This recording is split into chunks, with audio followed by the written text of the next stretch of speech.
In the first part of this video, I will show you how to perform CRUD operations using ASP.NET Web API and SQL Server Database. So we will use SQLClient namespace and SQL queries.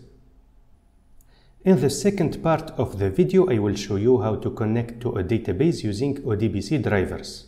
So the advantage of ODBC is that it allows a single application to access different database management systems using the same source code. Using ODBC, we can create an ASP.NET application that has a connection string that contains the driver parameter. So in this example, we have driver equal to SQL Server driver. This means that the application will connect to the SQL Server driver, which connects the application to the SQL Server database. And to connect the application to PostgreSQL, we need just to update the connection string. So here the driver is now equal to PostgreSQL driver, so the application will connect to this driver, which connects the application to PostgreSQL database. And to connect our application to any other database system, we need just to update the connection string.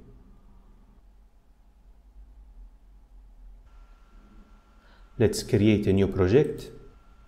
Then in this window we can select C# and Web, and here we need to select ASP.NET Core Web API. Then next.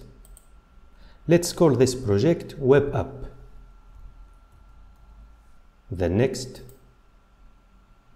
In this window we can accept this default configuration, then let's click on Create. Then let's delete this default controller. Also let's delete this model. Now let's create a new database and a new table. So let's go to Server Explorer, let's create a new connection. So if you don't have Microsoft SQL Server, then you can click on Change, and then we need to select Microsoft SQL Server, then OK. Then let's provide the server name. So it is available on my computer, so let's write dot, then backslash, then the instance name, which is SQL Express. Let's use the default authentication method, and here we need to create a new database, and we can call it Web App. Then OK. So this database does not exist and we need to create it. So let's click on Yes.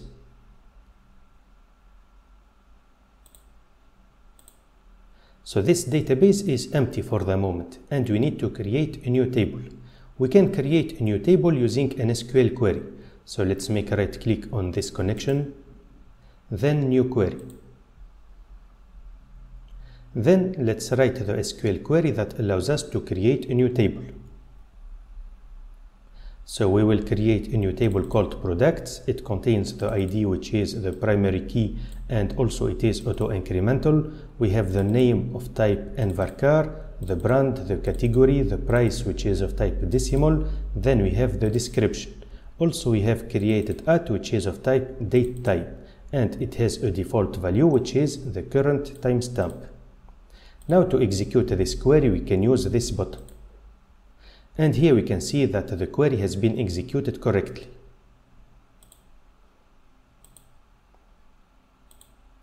Now to find the table, we need to refresh the connection. So we need to select this connection, then refresh. And here we can see that we have this new table. We can expand it. And these are the columns of this table. Now we need the connection string that allows us to connect to this database.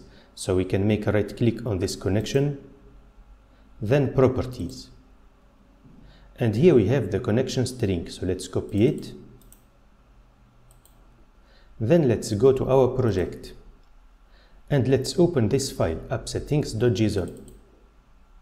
Then we need to create a new key in this file to save the connection string. So let's add comma.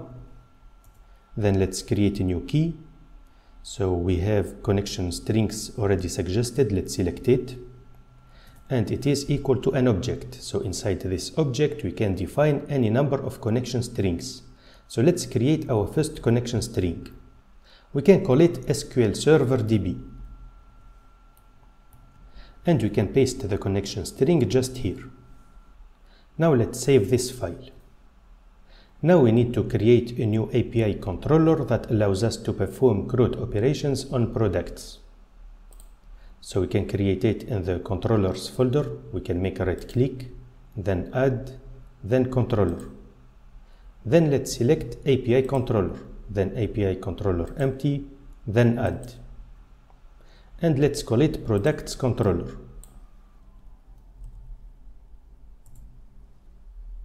So this controller will be accessible at this URL. Now we need to read the connection string from app settings. So we need to create the constructor. And we need to request an object of type iConfiguration from the service container. Let's call it configuration. Then let's create a field of type string where we will save the connection string. Let's call it connection string. Then let's initialize this variable in the constructor. So it is equal to this configuration, and between brackets we have to provide the path of the connection string which is available in app settings.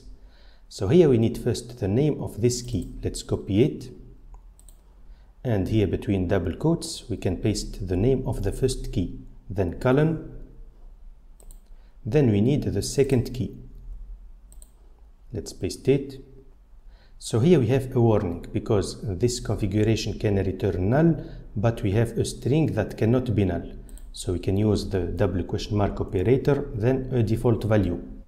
This means that if configuration is not null, then connection string will be equal to the value that is available in app settings. Otherwise, connection string will be equal to this empty string. Now we can use this connection string to connect to the database. Now we need to create two models. The first model allows us to read the product details from the client, and the second model allows us to read the product details from the database. So let's create a new folder, then add, then new folder, and let's call it models. Then let's create the first model. So let's add a new class, and this model will be used to receive the data from the client. So we can call it product DTO. Then let's add the properties that we should receive from the client. So here we have the name, the brand, the category, the price which is decimal, and the description. So all of these properties are required, and we can decorate them with the required attribute.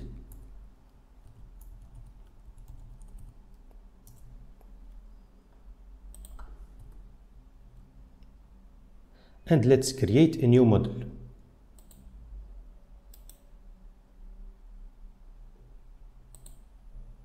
Let's call it product. This model will be used to read the data from the database. So we need to create properties that correspond to the different columns of the products table in the database. So here we have the same properties of product DTO in addition to the product ID in the database and created at. Let's save this file. Now let's create the action method that allows us to create products. So it will be accessible using the HTTP post method. We need to decorate it with HTTP post. Then let's create a method called createProduct.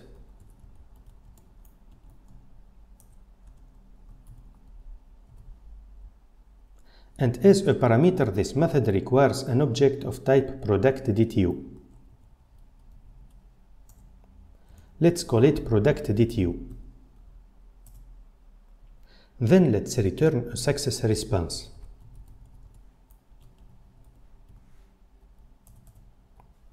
Now we need to connect to the database, so let's add try-catch block.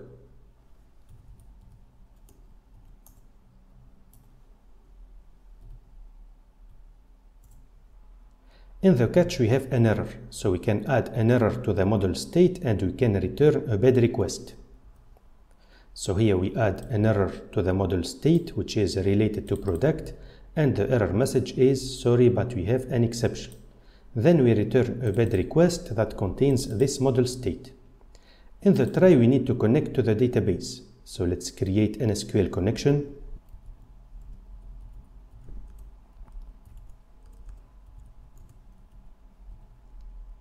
And we need to provide the constructor with the connection string. So here we can see that we have an error, and to fix it we need to install a new package. So we can either install system.data.SQLClient or Microsoft.data.SQLClient. In my case, I will install this package. So let's click on Find and install latest version. Now we can see that the error is fixed, and if we scroll up, we can see that we have this new namespace. Now let's open the connection. Then let's create the SQL query that allows us to create a new product. So here we will insert a new product into the products table, and we will insert the name, the brand, the category, the price, and the description. Then the values will be these parameters.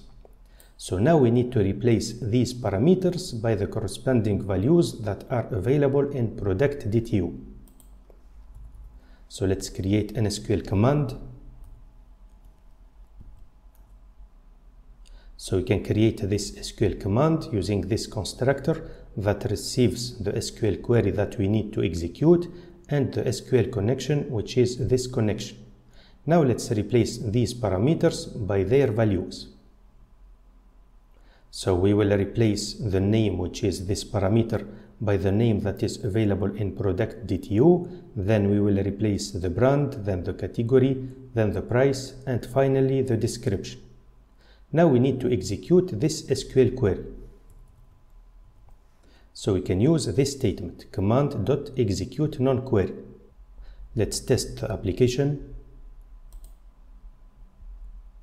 So we have this warning because we are using HTTPS with a self-signed certificate. So let's click on Advanced. Then accept the risk and continue. And here we can see that we have this controller with this endpoint. Let's expand it. Then try it out. Then let's fill this object. Then execute. And here we can see that we have a success response. Now let's take a look on the database. So let's make a right click on Products. Then show table data. And here we can see that we have this product.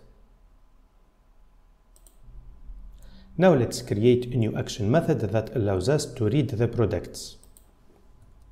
It will be accessible using the HTTP GET method, so we need to decorate it with HTTP GET.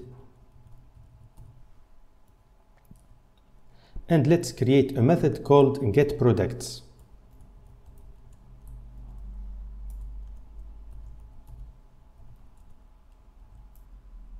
So this method does not require any parameter, and it returns a list of product objects. So here let's create a list of products. Let's call it products, and let's initialize it. Then let's return a success response that contains this list.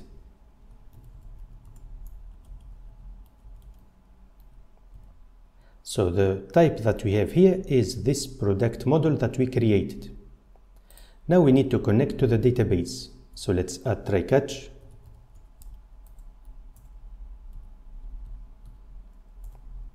In the catch we have an exception, so we can return a bed request. So let's copy these two statements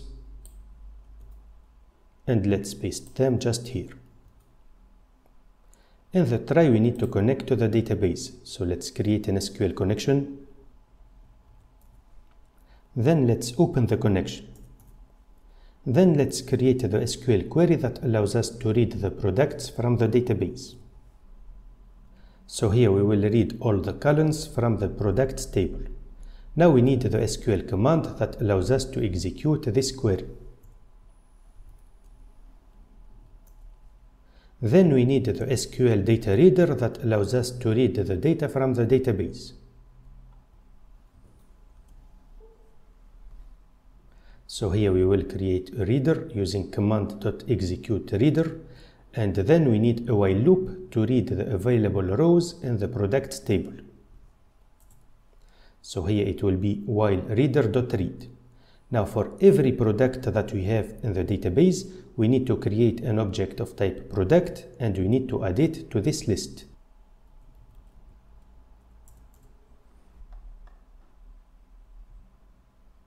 So we need to read the ID, the name, the brand, the category, the price, the description, and create it at.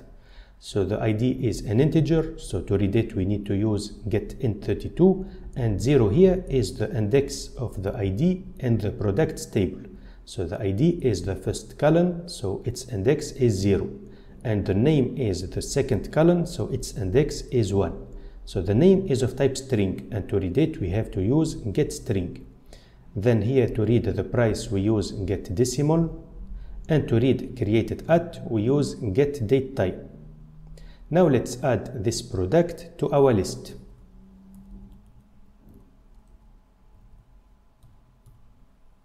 Let's test the application.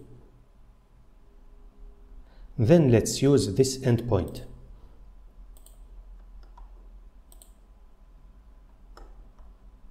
So here we have a success response that contains a list of products, and we have only one product.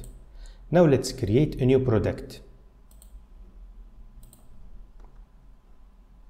Let's fill this object, then execute. And here we have a success response. Let's see the available products. So now we have 2 products. Now let's create a new action method that allows us to read a product by its ID. So this method will be accessible using the HTTP GET method, so let's decorate it with HTTP GET. Also we need to add the product ID to the route. So here let's add parentheses, then double quotes, and then we need to add brackets, and then we need to add the parameter ID.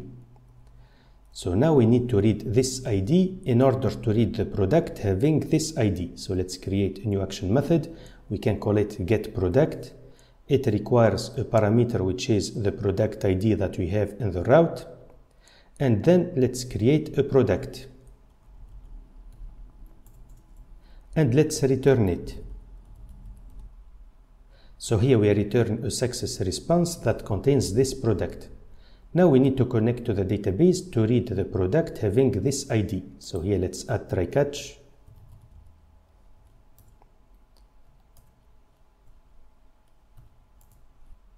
In the catch we have an error, so we can return bad request. So let's copy these statements and let's paste them just here. In the try we need to connect to the database, so we need to create an SQL connection. Then let's open the connection. Then let's write the SQL query that allows us to read the product having this ID. So we will read all the columns from the products table where the product ID is equal to this parameter. Now we need to replace this parameter by the value of this variable. So let's create an SQL command. Then let's replace this parameter by this variable. Then let's execute this SQL query and let's create an SQL data reader to read the result.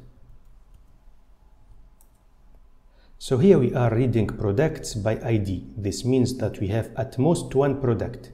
So we don't need a while loop, but we need an if condition. So if we found a product having this ID, then we will save the product details into this object. So we will save the product ID, the name, the brand, the category, the price, the description, and create it at. But if we did not find any product, in this case we can return not found.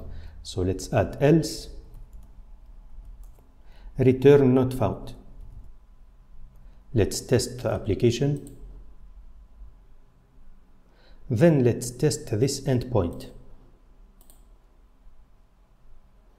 So let's read the details of the product with the ID 1.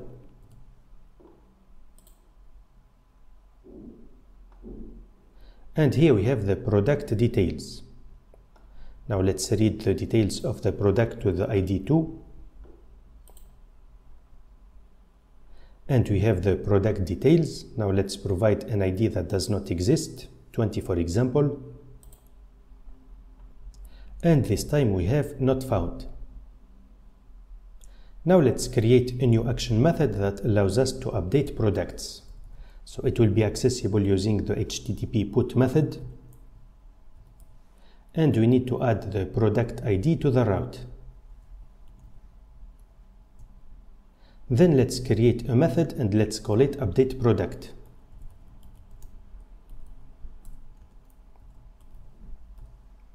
It requires two parameters, the product ID which is available in the route and an object of type product DTU. Then let's return a success response.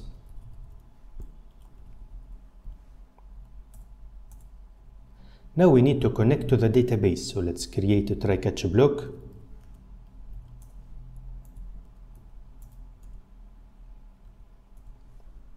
In the catch we can return a bad request, so we can copy these statements and let's add them just here.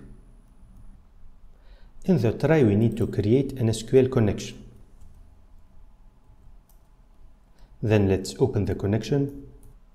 Then let's add the SQL query that allows us to update the product. So we will update the products table and we will set the name, the brand, the category, the price, the description, where the product ID is equal to this parameter. Now we need to replace these parameters by their values which are available in this product DTO object. So let's create an SQL command. Then let's replace these parameters by their values. So we will replace the name, the brand, the category, the price, the description, and the ID. Now let's execute this SQL query. So we need to write command.execute non-query. Now let's test the application. And here we can see that we have this new endpoint which is accessible using the put method. First, let's take a look on the available products. And let's update this product with the ID 3.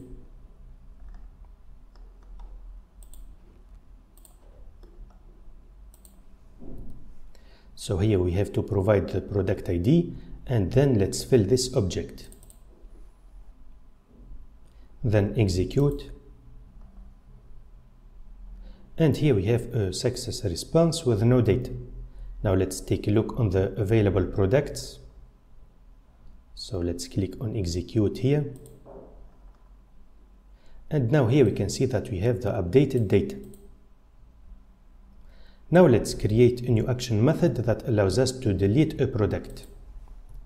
It will be accessible using the HTTP delete method. So let's decorate it with HTTP delete. And let's add the product ID to the route. Then let's create a new action method called delete product. It requires the product ID as a parameter, and let's return a success response. Then let's connect to the database. So let's add try-catch block.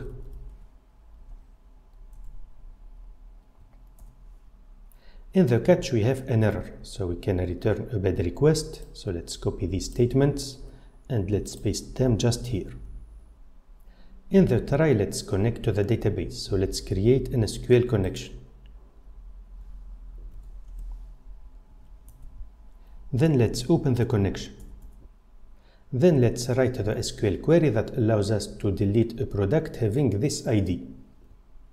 So we will delete a product from the products table where the product ID is equal to this parameter. Now we need to replace this parameter by this variable. So let's create the SQL command. Then let's replace this parameter by this variable. Then let's execute this query. So we have to add command.execute non-query. Now let's test the application. Now we have this new endpoint that allows us to delete a product by ID. So first let's create a new product. Then execute. Then let's see the available products.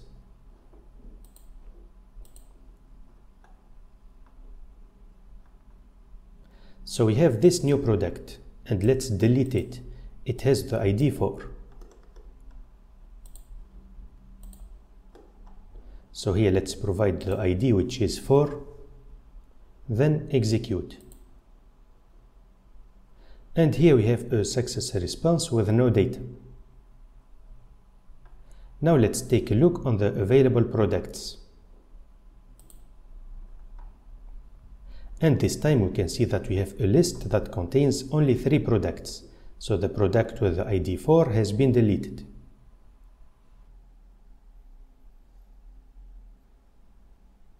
In this video, I will show you how to connect to different database systems using Devart ODBC drivers. These drivers are available at this page, and you can find this link in the description of the video. So here we can see that Devart ODBC drivers are fast and widely used, and we can use them for free during 30 days. Also, we can see that they have a large number of ODBC drivers, and to download the drivers we can click on this download button. In this page we can see that they have 65 ODBC drivers, and we can scroll down to see the available drivers. In this video I will show you how to use 2 drivers, the ODBC driver for SQL Server and the ODBC driver for PostgreSQL. So we can download the ODBC driver for SQL Server from this page. You can find this URL in the description of the video. So here we can see that the Devart ODBC driver for SQL Server is a high-performance data connector. And it uses a direct connection to increase the data transmission speed. Also, we can download the ODBC driver for PostgreSQL from this page, and you can find this URL in the description of the video. Here we can see that the Devart ODBC driver for PostgreSQL is a high-performance connectivity tool. It uses a direct connection to increase the data transmission speed. Now let's create a new API controller that connects to the database using ODBC. So we can copy this controller and we can paste it inside the same folder. Now let's rename it. And let's call it Products ODBC Controller.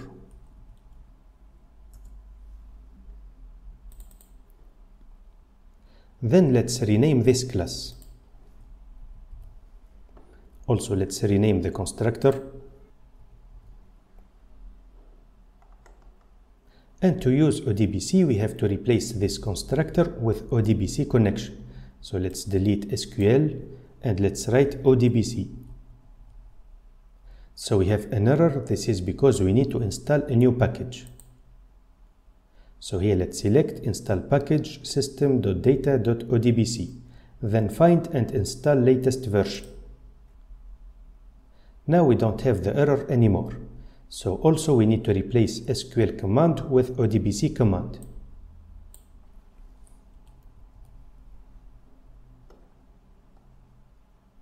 Let's do the same thing with get products.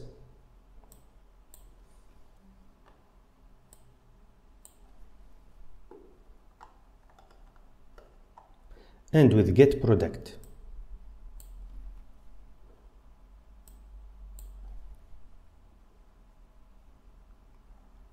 Then let's do the same thing in update product.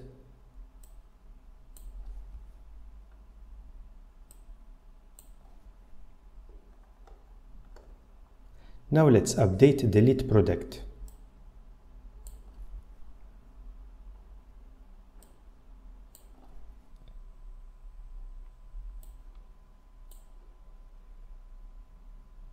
So ODBC connections do not support these parameters, and we have to replace them with question mark. So here let's delete these parameters and let's add question mark instead.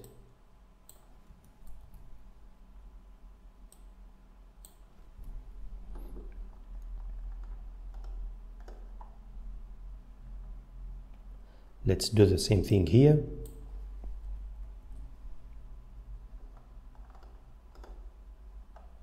And also let's update this action method.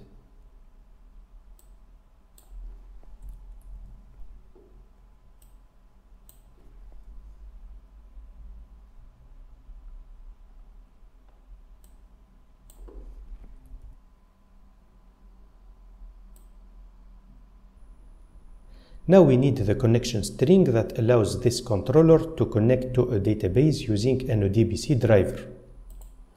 So I already installed these two drivers. This is Devart ODBC for SQL Server and this is Devart ODBC for PostgreSQL. So now let's make a search and let's type ODBC. Then let's select ODBC data source for 64-bit systems. Then let's go to drivers. And we can see that I have the Devart ODBC driver for PostgreSQL and also the driver for SQL Server. Now let's click on System DSN, then Add, and here let's create a connection for the SQL Server. So let's select SQL Server, then Finish. Then let's provide a name for this data source. Then we don't need the description, and here let's write dot / then SQL Express. Let's select Windows Authentication, and for the database I want to connect to the database that I have created, which is Web App. Let's test the connection, and here we have an error. This is because SQL Server by default does not enable TCP/IP, so we need to enable TCP/IP. Let's click on OK. Then let's click on Search. Then let's write SQL Server Configuration Manager. So in my case, I have SQL Server 2016. Let's select this option. Then in this window, we have to expand this node, SQL Server Network Configuration. Then let's select protocols for SQL Express. And we can see that TCP/IP is disabled. So let's enable it.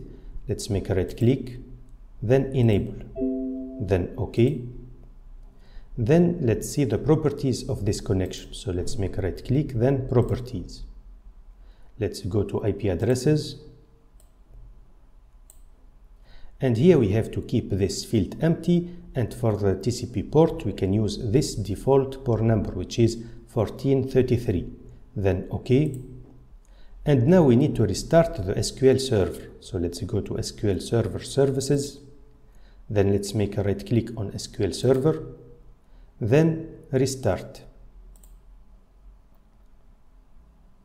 Now let's close this window. And let's test the connection again. So this time we have a successful connection.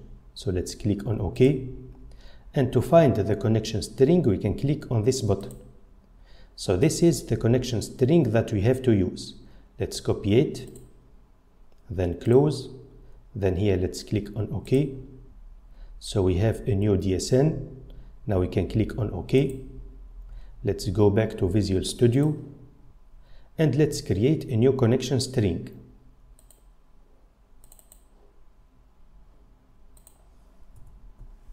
Let's call it ODBC SQL Server DB. And let's paste the connection string just here.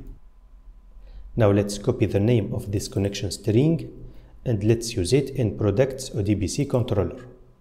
So just here we have to replace this connection string by the new one. Let's save the files and let's test the application. So now we have this new controller. So let's take a look on the available products.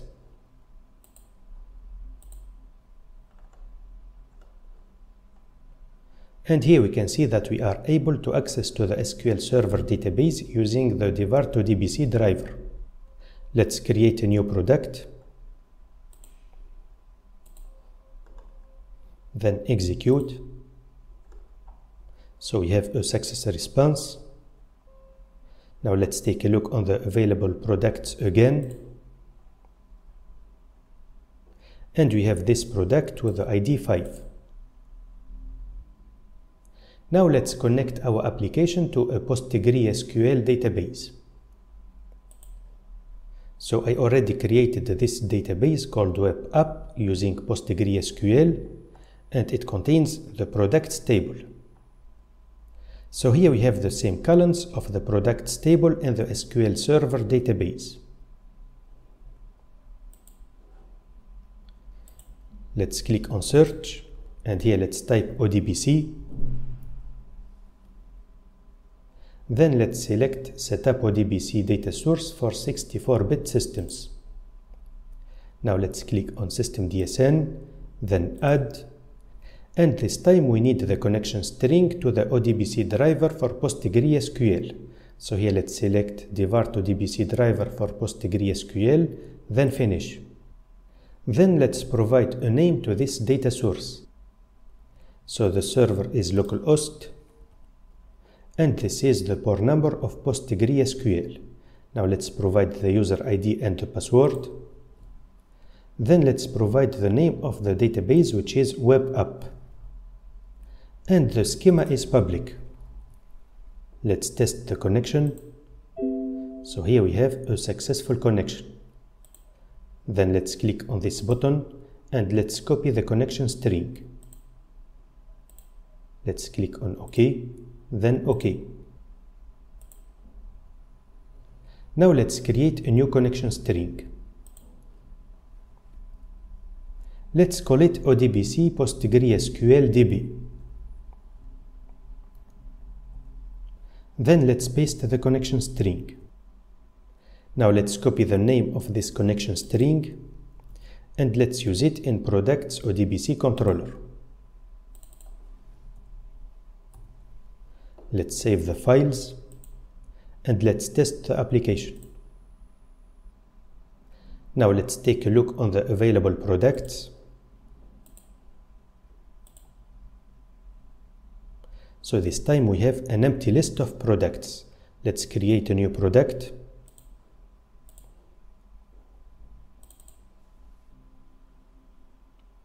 Then execute.